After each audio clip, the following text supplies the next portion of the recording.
Hi everyone. Welcome back to this week's episode of Business Our Podcast. Episode 10, which is absolutely amazing. This week's pod is going to be sort of very much different to the other pods. The first thing being that usually we've got a guest on and got topics, but this one is just going to be sort of me doing a solo pod.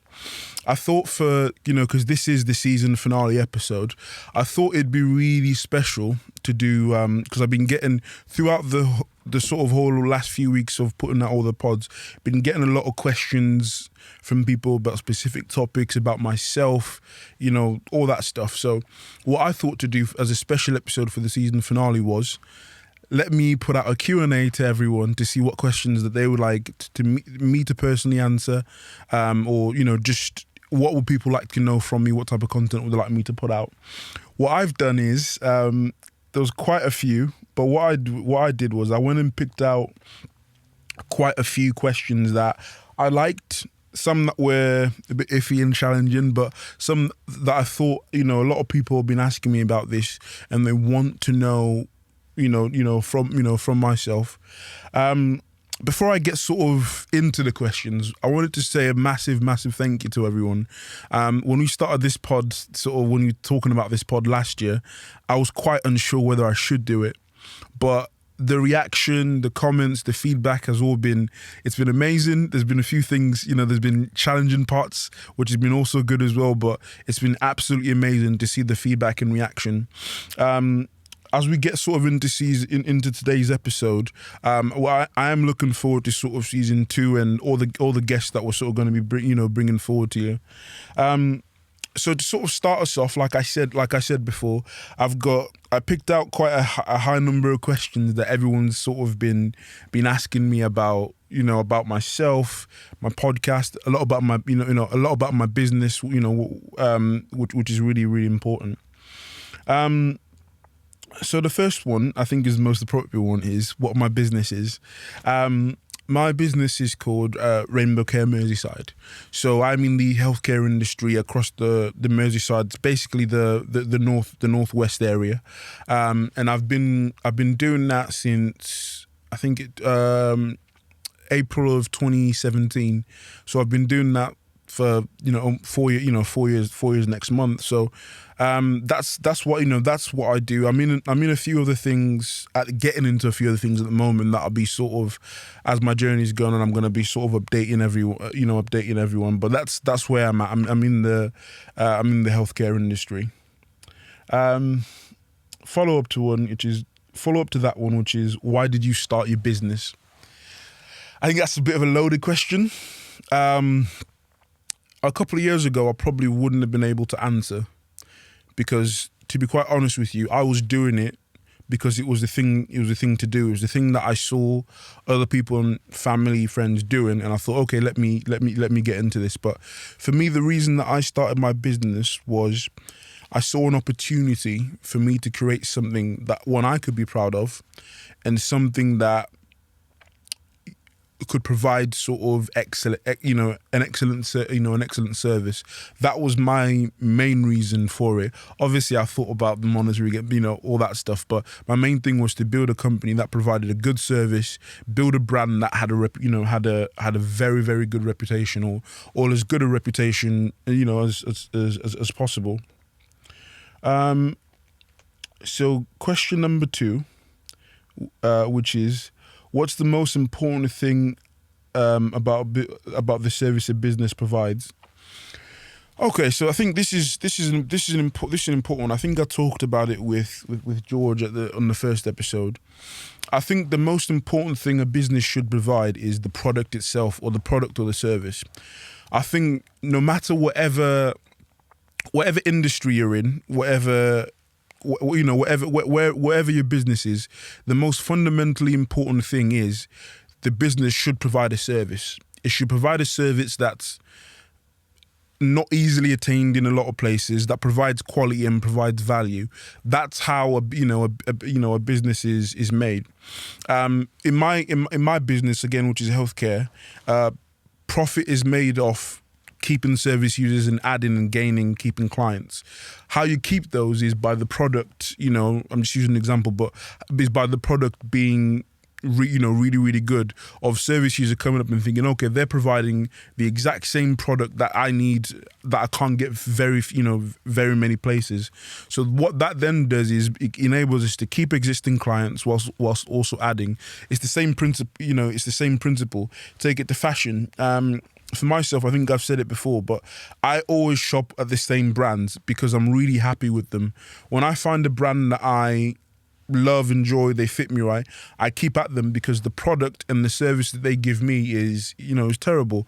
Whereas there's been places I've gone where the fit's not the best. And the clothes, after you put them through the wash, they go off. That it's the same exact principle. If you provide something that, this is my belief anyway, if you provide something that can provide value to people, then that's the basis of having a good business. And how you do that is by always refining that product, always refining it. I could guarantee you, if you go back to year one of the business, the service that we provide now compared to then is night and day. And that's because year on year on year on year on year, we look at ways to improve the service through various different things. Next question. What's the most important thing you've learned since you started your business? I've had this one quite a few times. I think like through Q&As through the podcast. But the main thing I think is you have to have a vision of what you actually want your business to be. That's on the day-to-day, and also just in general, you have to have a vision. And the most important thing is because there's going to be challenges that push you to the edge in terms of certain things. Also, there's going to be people that don't get your vision. And if you don't believe in the vision, you don't know exactly what that is, it's difficult to navigate around that. Very often, what I've had to learn is there's very often where I have to make business decisions that everyone doesn't necessarily understand, be it staff, other people, but I do it because I'm looking at the bigger picture of the vision, how I need to go, what I need to do to get us to where we need to be.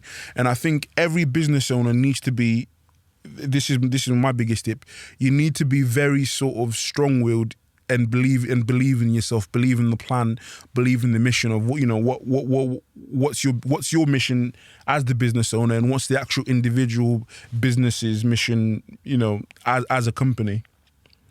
I think I had this one as well before, but do you feel like you've missed out on a few things personally because of you starting a business so young? Well, short answer is yes. I think I've missed out on quite a few things. So for everyone that doesn't know, I am 25. So I sort of started this. I think it was around 21, right around my 21st birthday or something like that. So I started this quite young. Now, in terms of missing out, I don't really look at it as I've missed out. In certain ways I do, but in the general term I don't.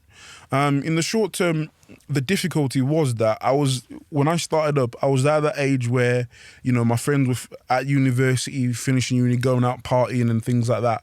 And possibly I missed out on quite a bit of that.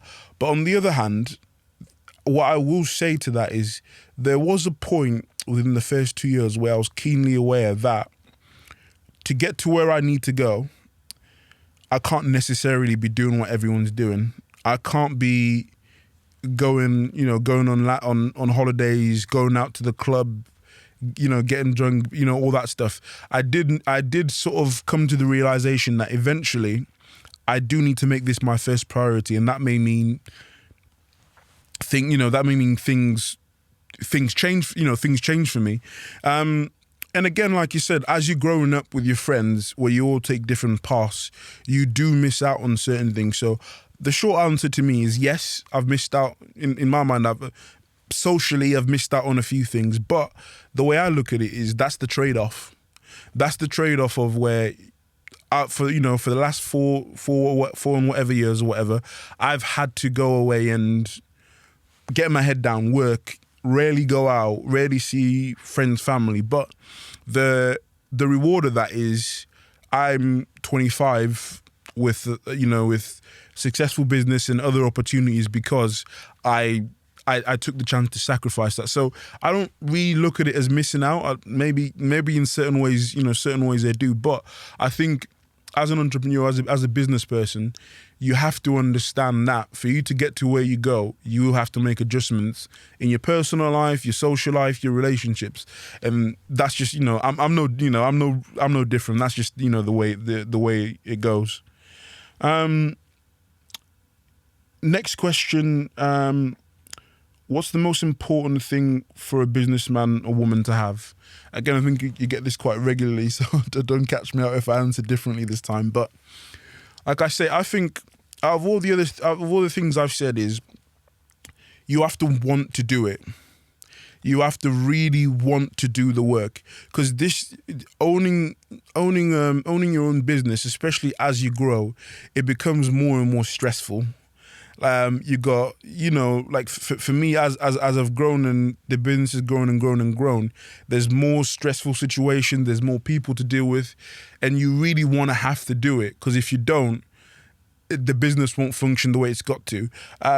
For me, I've never, I've always thought of the fact that some people wake up and think, oh God, I've got to go to work. I've got the dread of I've got to do this, and I always think, how sad, like. Honestly, don't even sound like how sad is that? Because for me, my thing is every day I wake up, I think, okay, I really want to do this. I'm willing to do this. I'm interested in the business, and the businesses that survive, for the most part, have owners or founders, whatever title you want to label it as, who are passionate about that, about that business. If you notice, what I've noticed as well with most of the guests that we've had on that are business owners, they're really passionate about the industries, the industries they're in. They've got a passion for it. There's a reason that they went into, and I think that's the most important thing an entrepreneur needs to have, is you actually need to want to do your business, because when times get stressful and it's not something you want, you can really crumble. Do you have any mentors or people you go to for advice? I've got a number of mentors. I probably should listen to them more than I do, to be honest. For me, I'm quite lucky. I'm quite lucky in that.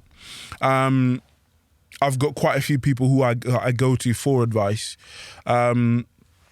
But I would probably say, if I had a mentor, the main person who I would say is my mentor is my mum, because she's in the same industries as I am. For everyone who doesn't know, I think I mentioned it on a pod a couple of weeks ago.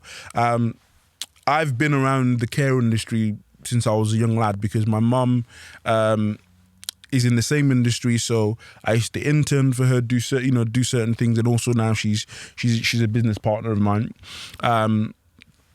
And so for me, she's the biggest mentor. And for me, what I always say is,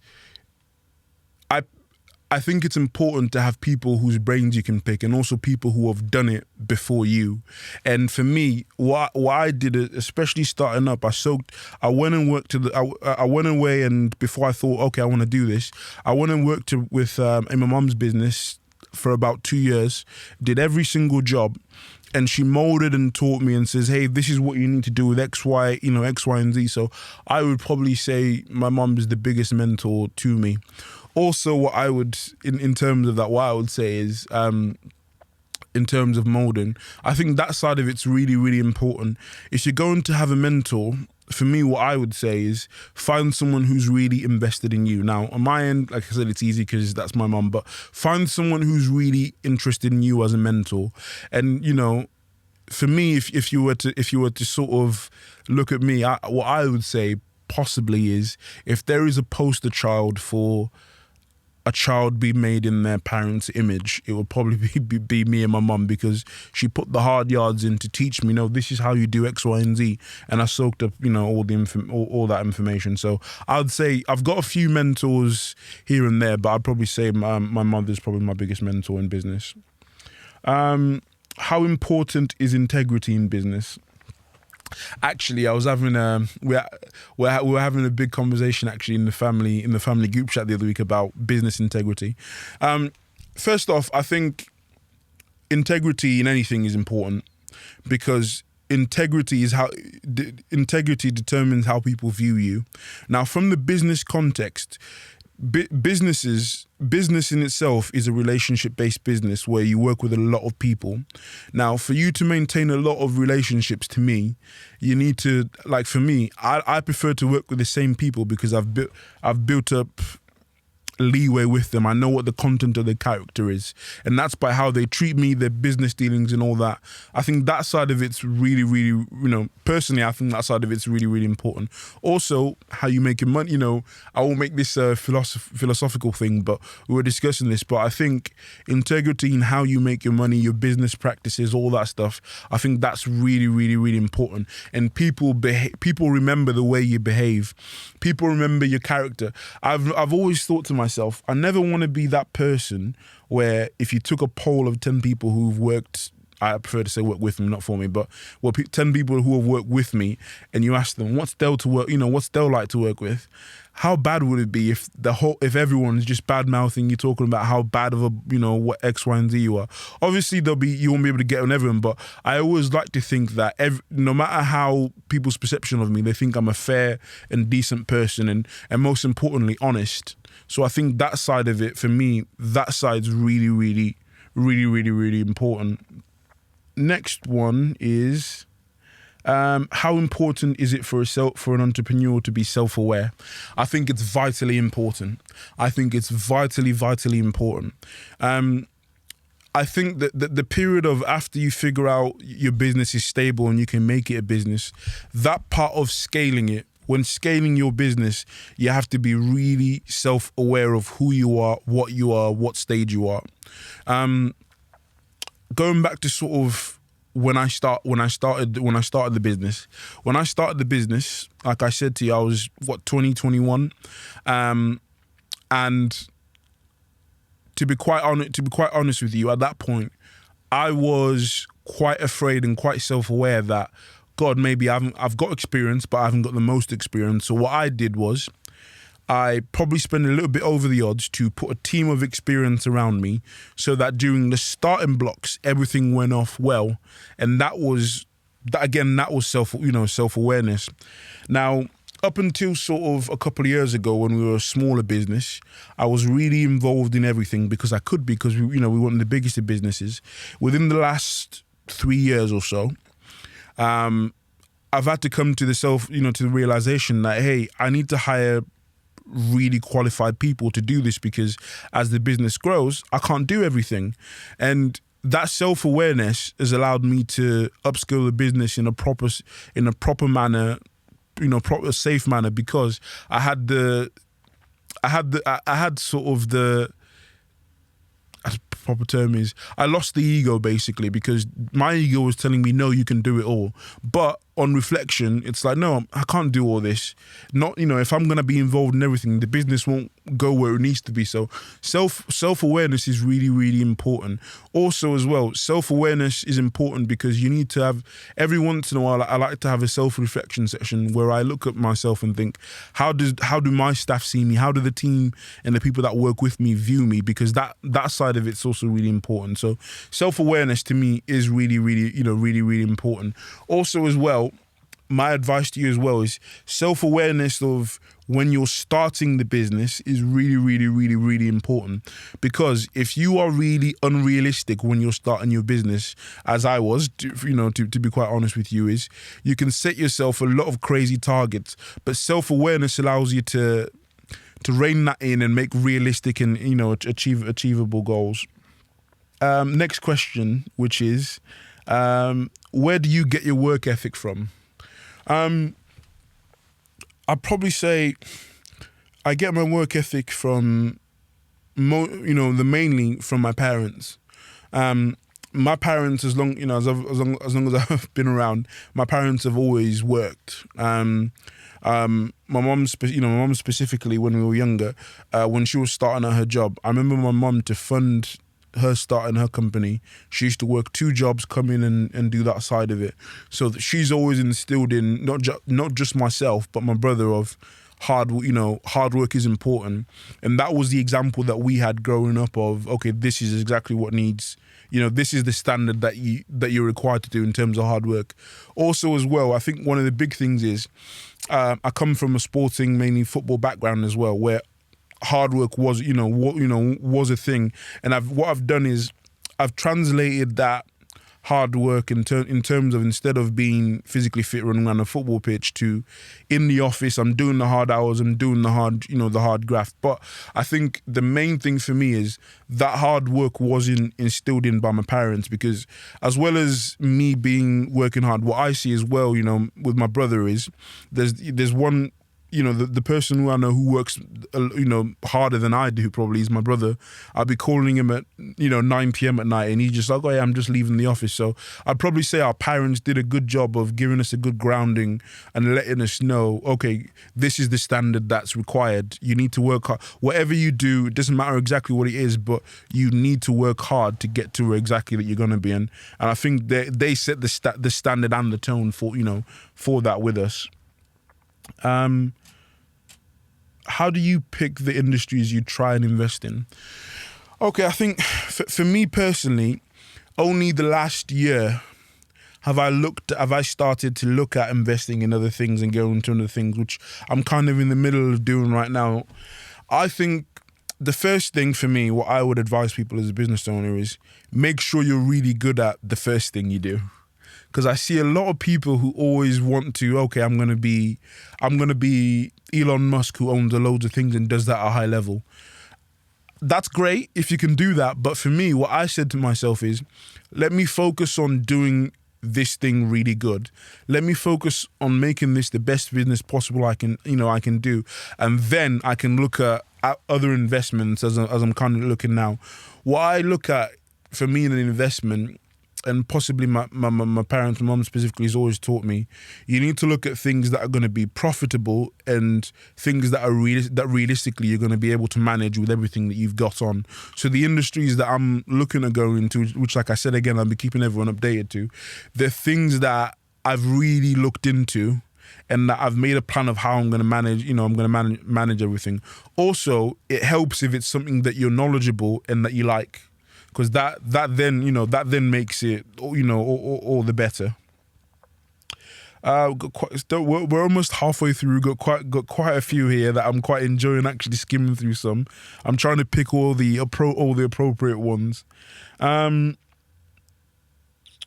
What's the most challenging thing about starting a business young, and would you advise people to start young? Absolutely, I would. I would say to you, the earlier you can start, the better. Because what I always think as well, and I was talking to actually one of my mentors who's an older gentleman in his 60s, and he said he started when he was like 35, he'd had a wife and kids, and it was really difficult. And I think to myself, relatively, my circumstances starting were really good because I didn't have a wife, I didn't have a kid, I had no experience, I just chucked myself in. And if I'd have failed, like up to this point, if I'd have failed, well, at least I'd have had the experience. And most people in the 20s do switch jobs. So what I would say to you is give it a go early. Give it a go early. The most difficult thing, I would say the most difficult thing starting a business young is I've had to fight and claw for respect. Because in most rooms that I'm in, I'm the youngest person. Which again can create a few looks. So if you imagine, I was going to board meetings with government officials as a 20-year-old, and they'll think that 2021, year 22, they're thinking, oh, who's this kid? So that side of it, I've had to. Also with staff, until about 3 years ago, I was always the youngest person in the business. So imagine all the staff that come and work with me, and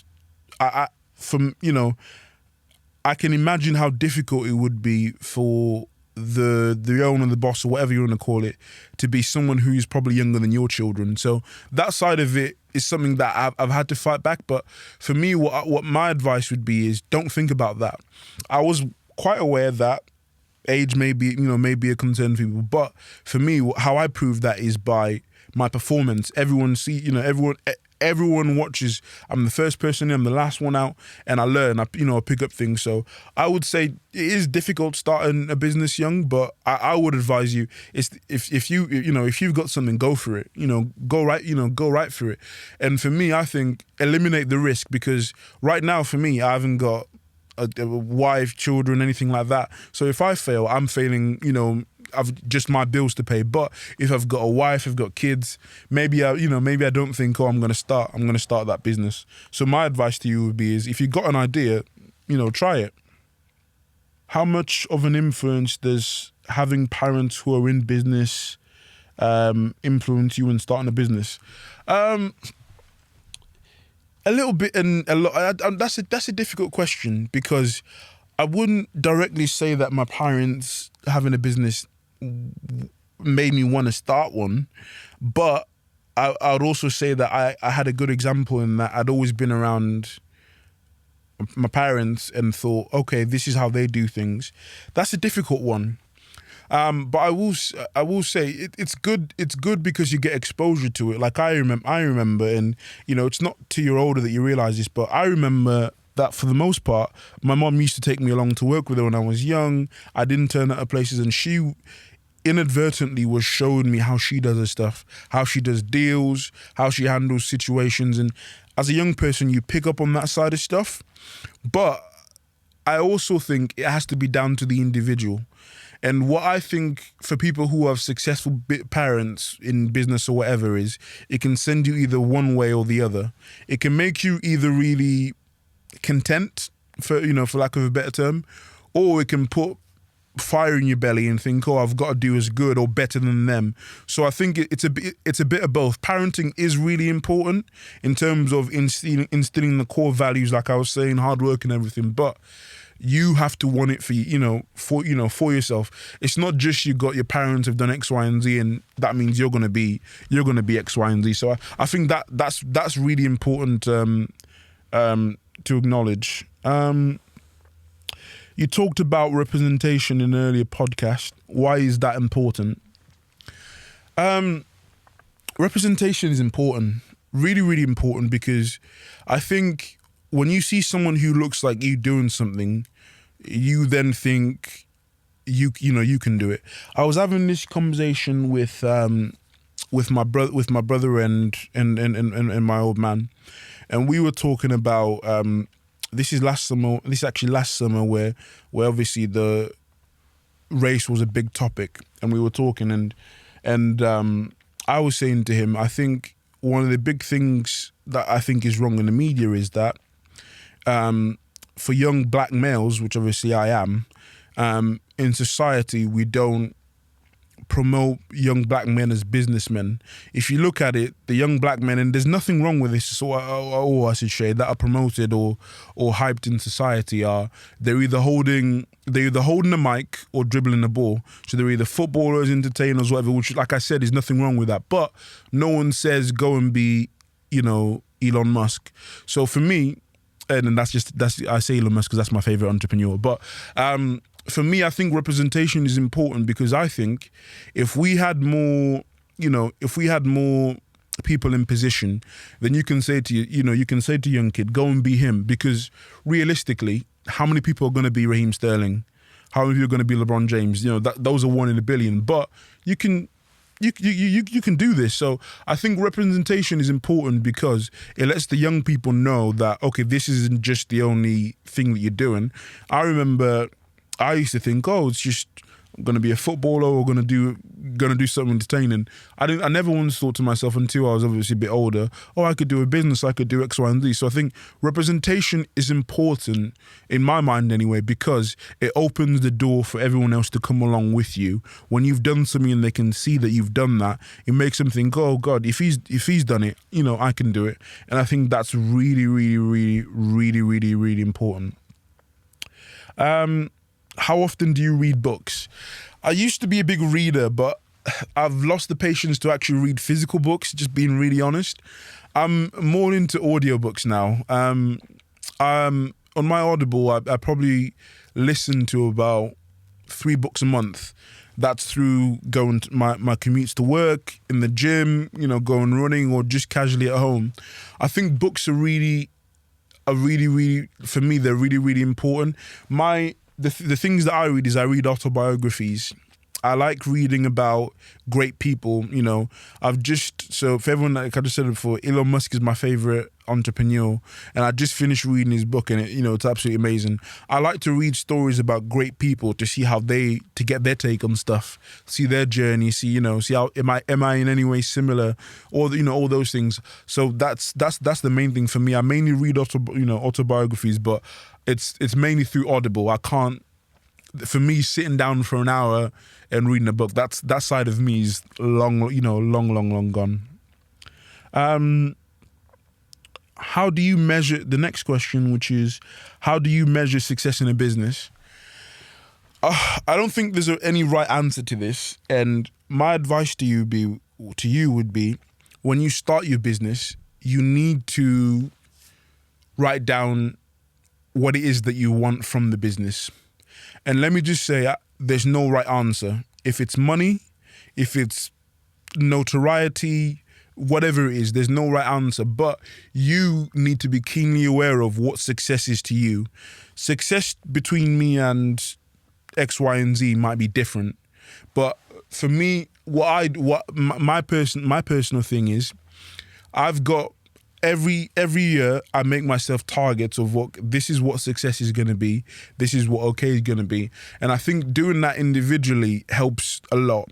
What I've gotten out the mode of doing was, I used to target the big players in my my competition basically, and think, if I do this and beat them, then that's success. That's a bit of dangerous territory. I think the best thing for you to do as an entrepreneur in your business is define for yourself what is success, and also how am I going to get there. Make a plan of exactly all of that. Don't base your success on what other people are doing, because that's a slippery slope from my hand. Do you have any heroes or entrepreneurs that you look up to? That's quite, like I said, Elon Musk first, just because I think he's an absolute genius. I'd probably say, I'll give you a top 5. Probably say Elon Musk, just because again I think he's absolutely he's brilliant. I'd probably say Jeff Bezos, just because I think Amazon is the best company on earth. The fact that you can order something and it will be with you within the day, or whatever, and also how Amazon expands market share to they're basically doing absolutely everything on earth. I think the Amazon is probably the sort of the best company in the world, to me. So I'd put that's probably why I'd put Jeff Bezos in there. Again, to me, my mom's my business idol, so I'm going to put her in there, or else probably she won't be happy with me. I'm a big music fan, which again, I'm a big Jay-Z fan, so I have to put him in there. And before everyone, because I was actually talking to someone about this before, the reason I put him in there is not because of the music, but because of the other stuff, because of how an entertainer leveraged all of this to be a businessman. So I think I'd probably go him, and then I would probably, fifth one's a difficult one. A fifth one's a very, very difficult one. I'll give you that on a later day. I'd probably say though those 4 would be my sort of entrepreneur heroes. I would probably say. Oh, okay. This is a bit of a taste. This is a bit of a tasty one. I think I had this a few times. How big of an advantage is nepotism when starting a business? Ooh, I've had that one actually a little bit of time. So I think, so first off, to answer the question, I think it depends on the situation. Now, for everyone who doesn't know, I think I mentioned it earlier in the episode, but my mother was the early investor in my business. I think so I think that's where the question comes from on nepotism with regards to me. But I think what my advice to everyone would be, first off, to answer the question, I think it's not, nepotism can only do so much. In that it can open doors for you, but if it's not, but it's up to you to then do it. And I think I heard Gary. Oh, actually, that's the fifth entrepreneur, Gary Vaynerchuk. Sorry, I heard a couple of years ago Gary Vaynerchuk. He was talking about how everyone now discredits his success because of basically he took over his family store and he built it onto that. And he said something that I would sort of say now, and I believe is, when you are someone who comes from some privilege or some opportunity, it's very easy for people to discredit what you do, because to them the perception is that you've been given or doors have been opened for you, which is true to an extent. In that, like in my situation, rather than going on The Apprentice and asking Alan Sugar for investment, I went upstairs and pitched the business idea to my mom, and that went great. And most 20-year-olds, 22-year-old, whatever, can't get that. So that's the nepotism, in my point. But what I would advise you is, after that, you're on your own, because if you don't perform, it doesn't matter who your parent, family member, whatever is. So nepotism can give you a head start in that it can give you the opportunity, but you have to actually go out and go out there and do it. And like I said, this used to be a touchy, it's funny, I think it's the first time I've ever spoken about this. This used to be a really touchy subject for me, because I was always really fearful. Oh God, the perception's gonna be, he's had X, Y, and Z given to him. But as I've gotten sort of more and more successful, more confident in myself, I think to myself, well, people can think exactly what they're going to think. Like I said, nepotism gave me the opportunity in that I had the investment and the doors open, but I had to walk through those doors. I had to prove I could actually run the business. So I think nepotism can be a big advantage, but it also depends on the circumstance. And my biggest advice to you is, no matter whatever your family members do, no matter all of that, it always comes down to how good are you? Can you do the job? Can you build the business? Now, as I say, in my end, I had the investment, which is absolutely great, but for me, it was more about me. What can I do with this investment? Great, I've been given this head start, but I've got to go out and get it. I've got to go out and actually do what's required of me. So so to answer your question, I think nepotism can be a head start, but it's not the end. It's not the end of the deal. I've known many people who have had a helping hand or doors open for them, and things haven't worked out. So it's also down to the individual. Last couple questions, which we've got here. What's it been like having a business in the pandemic? I had this a couple of times. I think I'm very grateful in that I've been able to, the business has still been able to carry on during the pandemic. Because like I said, I live in Liverpool. I've got a friend who's got a bar down the docks who, he was telling me he's struggling to keep it going because of the effects of the pandemic. So for me, I'm very grateful that the business and the industry that I'm in has allowed me to keep working during lockdown. What it's been like, it's been positive and negative. Being really honest with you, because obviously, like I said, I'm in healthcare, because the need due to the pandemic has gone up. Business has been great. The business is we've had a lot of growth in the business, but also it's been a double-edged sword in that, because demand's been going crazy, we've had to reach new territory, put infrastructures in, and it's been the most difficult year probably of my life. But like I said again, it's been positive. It's been really, really, really, really, really, really positive.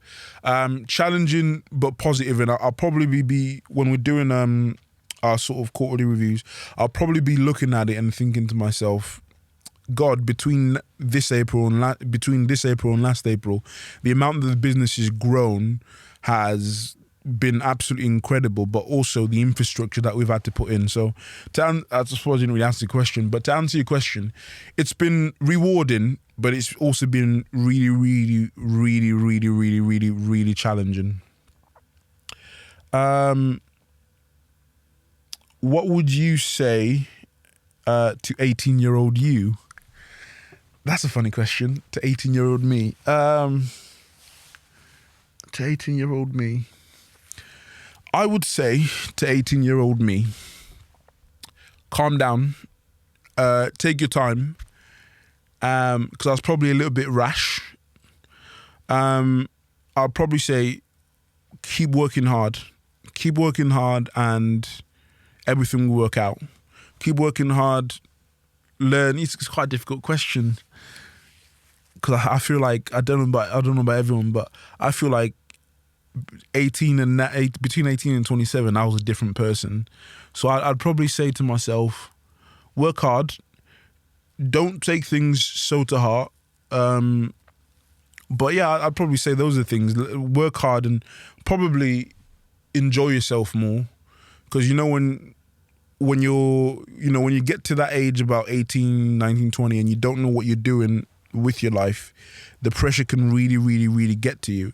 And now I look back and think, God, I was really a young lad who was thinking too much about the future. Could have enjoyed myself a little bit more, which I think is important. Next question is, how do you manage other investments along with running your business? That is the absolute $1 million question, isn't it? I've just started now being involved in a few other things. And for me, the main thing I'm trying to implement is organization.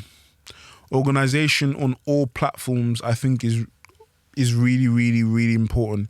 And what I'm trying to do now that I'm sort of starting to get a bit of a hang of it, is I'm trying to put a structure in where there's organization in how I do everything. It's not just strung together. I'm still learning. To answer your question, I'm still really learning, which is difficult. But all I'm trying to do is make sure I'm as effective in everything I do. And I should say, and I think I touched this on, I think of an earlier similar question, is I don't go into, to me, Rainbow Care is my main thing. It's my bread and butter. It's the thing that I love. The other things that I'm going into are things that necessarily don't require me to be in day to day. So that I think that side of it's important, because when expanding, going into other things, I think you need to think about how it is that you're going to handle everything. Because I think a lot of people just think, oh, I invest in that, I'll do that, I'll start this up, I'll do that. But for me, I plan on how we're going to do it, how I'm going to manage it, who's going to be doing what, and also what my priorities in the businesses are. Very last question. What do you think the economy after COVID-19 will be like? I think we talked about this when Alex was here, actually, but I don't know. And I don't think anyone knows, and I think anyone who says they do is telling porkies. But I think I think there will be a bit of a boom, because all the businesses that have suffered will possibly be coming back. The big shame is that there'll be some people who won't be able to come back. But the main thing is, I don't know. I don't want to sit here and pretend that I'm the expert on it, but I don't know. I think I think things will possibly be back to normal, whatever that will be, but I couldn't give you any sort of predictions. That's it sort of for all my QA questions. What I wanted to sort of say before signing off was, like I said again, I wanted to say a massive thank you to everyone who's sort of been with me the first part of the journey of the pod. It's been really, really, really, really, really, really good. And I've enjoyed it. Keep giving me your feedback. And then the last part, actually, it's a bit awkward because he's in the room, but I wanted to say a massive thank you to Jacob, because I remember I think it was in November, December time. I came in, we talked about starting the pod, and I went away honestly thinking, can I do it? Can I not do it? And what I would say to anyone is that conversation helped me kind of think, oh, okay, I can do this. And also, I think I wanted to say a massive thank you to you, because I think with my structure and the way I do things, it can be a bit frustrating work with me, but I think you've handled really well. And what I would say, anyone who's looking to start a podcast, I'd be getting in touch with Jacob straight away, because there's no one better to work with. For me, it's our setup is amazing, and I'm looking forward to carrying on working with you. But that's it to wrap up season 1. I'm going to be taking a bit of time off with a few other things, but we'll be back real soon. I've got some really good guests lined up, and like I said, thanks for taking the first part of the journey with me. As usual, you can find me on all social media platforms, business at Heart Pod, or my personal one, which is just Delitzo and Goma 24. So thanks, guys, and we'll be seeing you guys in season 2.